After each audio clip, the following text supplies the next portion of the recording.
नमस्कार, मैं हूं आपके साथ पूजा और आप देख रहे हैं INS 24/7। छत्तीसगढ़ सरकार ने साल 2025 के लिए राज्य अलंकरण की घोषणा की। आपको बता दें, छत्तीसगढ़ राज्य अलंकरण पुरस्कार एक राज्य स्तरीय सम्मान है जिसे छत्तीसगढ़ सरकार द्वारा उन व्यक्तियों, संस्थाओं या संगठनों को दिया जाता है जिन्होंने अलग अलग क्षेत्रों में उल्लेखनीय योगदान किया है। इसमें महाराजा प्रवीरचंद मंचदेव सम्मान प्रदेश की प्रतिभावान खिलाड़ी चांदनी साहू को दिया गया है। चांदनी साहू ने तीरंदाजी के क्षेत्र में नाम रोशन किया है। बता दें, उन्होंने 38 नेशनल खेल में मेडल जीता था। जमशेदपुर में आयोजित प्रतियोगिता में भी इन्होंने मेडल जीते थे। आज हमारे साथ वो जुड़ी हुई है। चांदनी, स्वागत है आपका INS 24/7 में।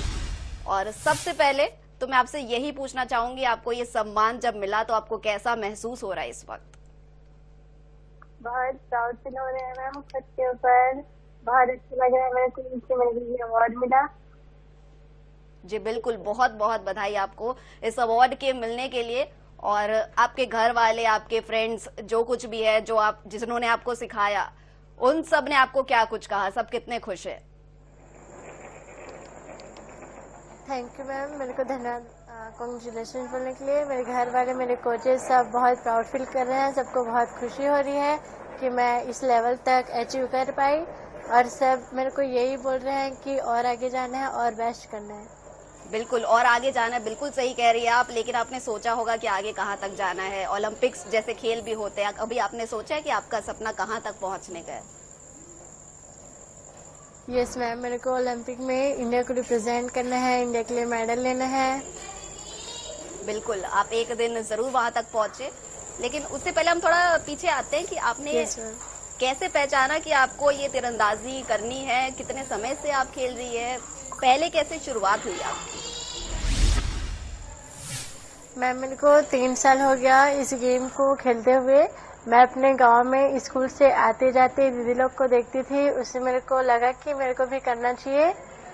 तब मैं अपने बालाश्रम महासमुंद से स्टार्ट की और अभी कंटिन्यू कर रही हूँ। अभी मैं BR Yadav state centre of excellence Bahatrai Bilaspur में अपना प्रशिक्षण प्राप्त कर रही हूँ। ट्रेनिंग तो आपकी चल ही रही है, लेकिन आप कितने घंटे ट्रेनिंग करती है इस खेल के लिए?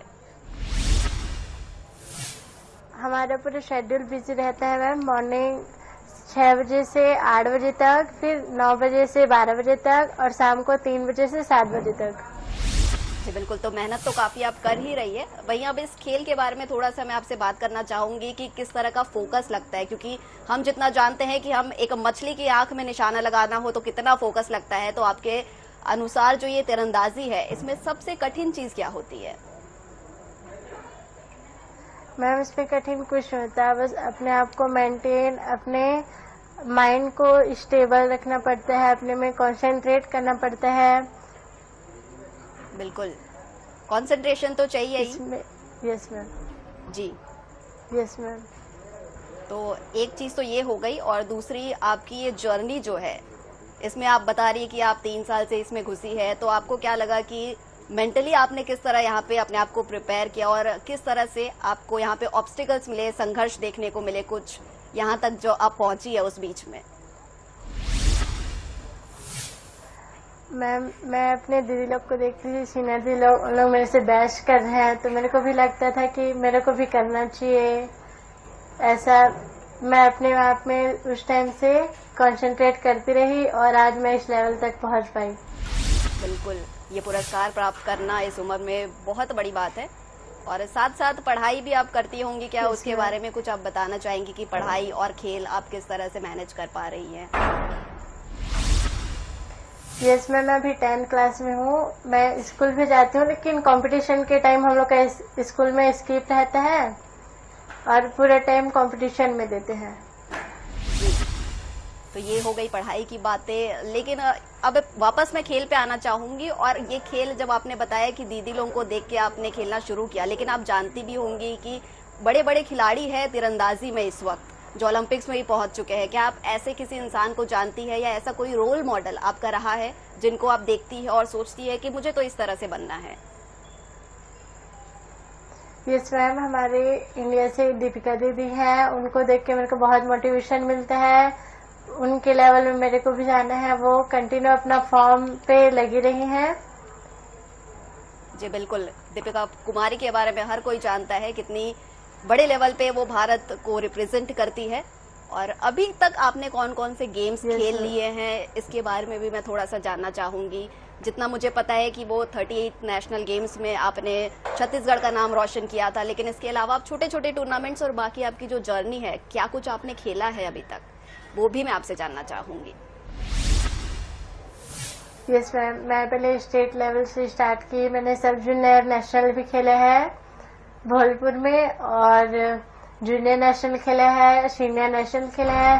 सीनियर नेशनल जमशेदपुर टीम में हमारा मेडल लगा था, और 38 नेशनल गेम्स में मेरा इंडिविजुअल मेडल था और टीम में भी मेडल था। जी बिल्कुल, बहुत कुछ अभी छोटी सी उम्र में ही आपने हासिल कर लिया है, लेकिन ये चीजें ना अकेली नहीं होती, हमें सपोर्ट लगता है। तो आपके जो ट्रेनिंग में आपको सपोर्ट मिलता है, फैमिली की तरफ से सपोर्ट मिलता है, स्कूल भी आपको कहीं ना कहीं सपोर्ट करता होगा। उस सपोर्ट के बारे में आप बताएंगे कि किनको क्रेडिट देना चाहेंगे आप यहाँ तक जो पहुंची है? यस मैम, मैं अपना क्रेडिट अपने कोच को देना चाहूंगी। वो मेरे को इतना मोटिवेट करती है, मेरे को सिखाती है। मैं अपने सीनियर भैया को भी बोलना चाहूंगी, वो भी मेरे को बहुत मोटिवेट किए। जब मैं नेशनल गेम्स खेलने गई थी, बहुत मेरे को समझाए, और मेरे पेरेंट्स भी मेरे को बहुत सपोर्ट करते हैं। फैमिली में आपके वैसे कौन कौन है? मेरा पूरा ज्वाइंट फैमिली है मैम। दादा दादी, चाचा चाची, मम्मी पापा, भाई बहन से भी हम लोग एक साथ रहते हैं। जी बिल्कुल, तो सभी तरह से सपोर्ट तो आपको मिल ही रहा है। और छत्तीसगढ़ में आप, जैसे आप छत्तीसगढ़ से आई है, वैसे ही आप सोचती है कि छत्तीसगढ़ में और तीरंदाजी को लेकर क्या स्कोप है, यहाँ से और कितने खिलाड़ी निकले आपकी तरह और बड़े लेवल पर रिप्रेजेंट करे छत्तीसगढ़ को, भारत को भी? यस मैम, मेरे दीदी शिनरी लोग हैं, उन लोग भी बहुत अच्छे खेल रहे हैं, छत्तीसगढ़ को रिप्रेजेंट कर रहे हैं। जी बिल्कुल, तो इस तरह से हम चाहेंगे कि और खिलाड़ी आगे आए और तीरंदाजी स्पोर्ट्स के तौर पर अपनाएं। वहीं हम ये भी जानना चाहेंगे कि आप बाकी सरकार से या बाकी आपसे जो बड़े हैं उनसे क्या कुछ एक्सपेक्टेशंस रखती है कि और मैचेस होने चाहिए, और खिलाड़ियों के लिए हमें चीजें जो चाहिए खेलने के लिए, समय, ये सब किस तरह से और सहायता जो आप है वो चाहती हैं? मैं अपने छत्तीसगढ़ शासन को बहुत बहुत धन्यवाद बोलना चाहती हूँ। मेरे को इतना सब चीज प्रोवाइड करा रहे हैं, यहाँ हर चीज अच्छा है, और अच्छा सपोर्ट करते रहे तो हम इंडिया को भी रिप्रेजेंट करने के लिए टाइम नहीं लेंगे। जी बिल्कुल, इंडिया को आप रिप्रेजेंट करें। और अभी बहुत बड़ी एक और चीज हुई है विमेन्स क्रिकेट में भी, जो है बेटियों ने नाम रोशन किया है, वैसे ही तीरंदाजी में भी बेटियां नाम रोशन करे। क्या लगता है आपको, कितने जल्दी होगा ये सब कुछ? यस मैम, हो जाएगा। अभी सभी लोग ओलंपिक के लिए ही प्रैक्टिस कर रहे हैं, सब चाहते हैं कि इसमें मेडल लगे, और सब बहुत जल्दी ही इंडिया को रिप्रेजेंट करेंगे। जी बिल्कुल, आप भी एक दिन वैसे ही रिप्रेजेंट करें और नाम रोशन करें। और आपकी तरह बहुत सारी खिलाड़ी होंगी जो तीरंदाजी देखती होंगी, जिस तरह आपने देखा, सीखा और इस खेल को अपनाया। वैसे बहुत सारे और भी होंगे जो आपको देख के इंस्पायर्ड होंगे कि आज इन्होंने खेला है, हम देख रहे हैं इनको मेडल मिला है। तो उन खिलाड़ियों को आप क्या कुछ मैसेज देना चाहती हैं? मैं उन सभी खिलाड़ी को बोलना चाहूंगी कि सब बहुत अच्छे से मेहनत करें, कंटिन्यू उस चीज में लगे रहे, हार कभी मत माने, क्योंकि हार जीत लगा ही रहता है, और कंटिन्यू मेहनत करते रहे, अपने में ज्यादा फोकस रखे। बस मैम इतना ही बोलना चाहूंगी। जी बिल्कुल, तो छोटी सी चांदनी ने इतना बड़ा मैसेज दिया है। तो जो भी खेलना चाहते हैं, हार नहीं मानना है, अपनी मेहनत जारी रखनी है। और चांदनी, बहुत बहुत बधाई आपको, आप खूब आगे बढ़े, एक दिन ओलंपिक्स में भी जाए। हमारे साथ जुड़ने के लिए और आपका ये अनुभव शेयर करने के लिए बहुत बहुत शुक्रिया।